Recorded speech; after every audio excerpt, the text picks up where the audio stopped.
ওরে ও হলব মারাও আইয়া যাও পালার হারা হলি নাই মক্কান লাগাইও ও সুন্দরী আর নদালাইও মমনা ও সুন্দরী আর নদালাইও। কি বললাম আমি তো কিছুই বুঝলাম না।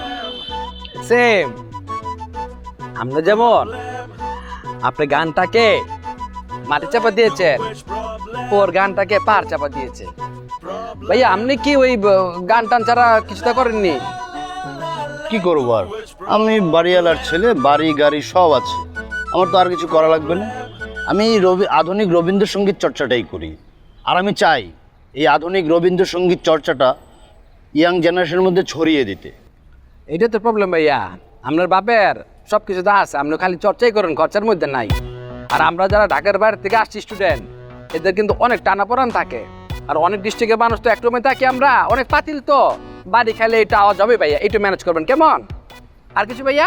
ওকে শোনো, এই তুমি যেন কি বললা তোমার উতান চাকে পাকে? জি আর উস্তাদ শ্রদ্ধেয় উত্তম পেকে চাক। হ্যাঁ, ওই উতন পেকে চাকমার যেই মানে স্টাইলের গান। হ্যাঁ জি জি, তুমি একদিন আইসো আমার রুমে, আমরা দুইজনে বসে আমার এই আধুনিক রবীন্দ্রসঙ্গীত চর্চা আর তোমার এই উতন পেকে চাকে, ঠিক আছে, এই দুইটাকে মিলিয়ে আমরা একটা ফিউশন গান তৈরি করব এবং সারা পৃথিবীর জন্য এটা ছড়িয়ে দেব। সবাই অনেক অনেক কি করবে, ওই মাটিটাকে পার চাপ দিয়ে গানটাকে উঠিয়ে দিবে। ঠিক আছে তাহলে থাকো। জি স্যার। ভাই আসসালামু আলাইকুম। ওকে, ওয়ালাইকুম আসসালাম।